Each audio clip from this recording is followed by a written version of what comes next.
Hello everybody, I'm back. I know it has been a very long time since I have done a vlog and I am sorry about that. I was supposed to do one a year for my Aliyah anniversary, but I actually missed last year's. I was going to do one a year or if something really exceptional happened. And let's be honest, this corona lockdown has definitely been exceptional. So I do owe you guys and myself a vlog from last year. So I'm going to do that in a separate one. But this one is going to be about my lockdown experience here in Israel, because I just want to document this for myself, my friends and family, and also I always think it's quite fun and interesting to hear what's been going on around the world.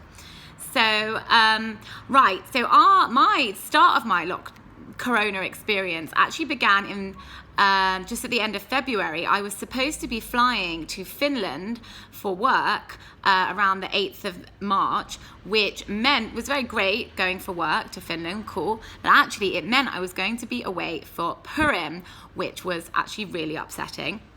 And then as the date was getting closer and closer, we started hearing, all of this stuff was happening in Italy and then suddenly in Germany and France and obviously, Asia, we know, China, Singapore, everything. So as the date was getting nearer, Israel was getting stricter and stricter. They, first of all, stopped flights from China, and they were basically saying anyone who came in from Asia, I think the whole of Asia, had to quarantine themselves for 2 weeks. Then they said anyone who'd come from Italy, then Germany. And then I was like, oh, do you know what? I'm pretty sure there's a high chance that by the time I fly, I might not get back. And if I do get back, I might have to go into 2 weeks of quarantine. So actually took the decision not to go. Anyway, the event I was going to, the pre-MIP pitches, were cancelled and they decided to do it virtually. And then on the day when I was supposed to have flown, Israel changed the policy to be like anyone coming from anywhere in the world has to go into 2 weeks isolation. So it was a really good decision. And also it kind of showed you just how on the ball Israel really was with really making this quarantine from abroad travelers happen really quickly. Anyway, so I did my event virtually. It was my first experience using Zoom. It was the weirdest thing in the world. I was traveling to present new television show ideas to the Discovery Network's Nordics. So usually I go and then I present to a room of people, which in itself is a thing. But now I basically had to present to a screen, and I could sort of see all these people were logged in, but they'd all turned themselves on mute and all had their videos off. So I really was just talking to myself, and then I made a little joke. And then obviously it was just silence. And I'm like, I hope someone was laughing. So awkward. Obviously now the time's gone on, we've all got much better at these things, but I was such a novice at the beginning. Anyway, and then it was Purim. So we were still going out. So even though this was all happening, I don't know, it's that spirit of, it'll be fine. And we had a really good time. We'd been out on the Thursday night, and on the Saturday we went to this big day party at Tedder, walking the streets all in fancy dress, all having a great time. But then by Monday night, which was the actual night of Purim, there'd been loads of build up and it was going to be a week of parties. Suddenly things started to get cancelled and things started to be closed. But we didn't really have any plans and we were just going to go to the Kerem. So we just carried on and we went for drinks at our friend Guy's house, and then we all just took to the streets. Oh, I went to synagogue that night. I went to hear the Megillah, which I've actually never done before, but I really wanted to do it. And it was a mitzvah to go and hear the Megillah. And then Rebecca, who I was with, said that she knew a girl who'd just come back from the US who was in self-isolation for 2 weeks and didn't have any food. So we then quickly went to the shops and did a quarantine care package. We bought her milk and yogurts and whatever, and then ice cream and some treats. Dropped it off at her house. Didn't see her, obviously, just left outside the door, and then went off to a party. And these two things should have really connected, but they didn't.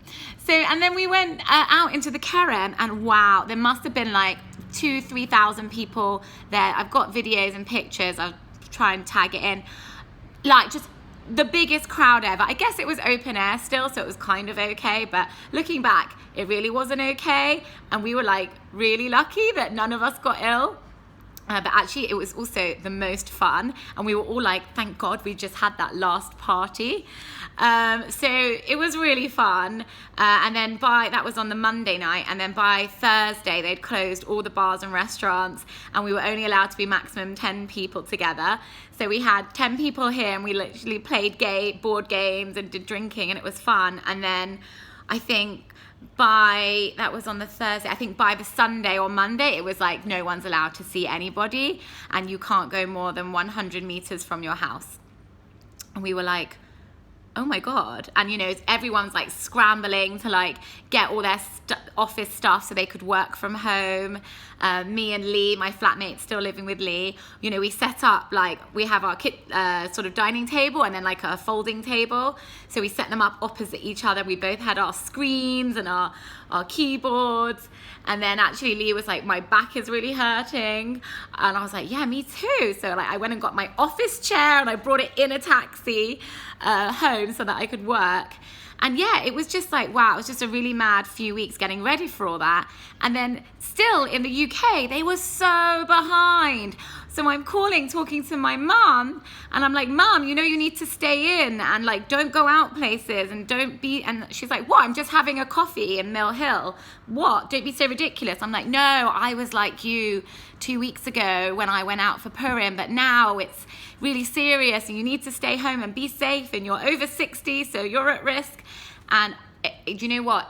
All of us were having the same arguments with our parents. The more I spoke to my friends, like here we were just like so much more like, you know, it takes everyone, it's a process to adjust to like what is going on.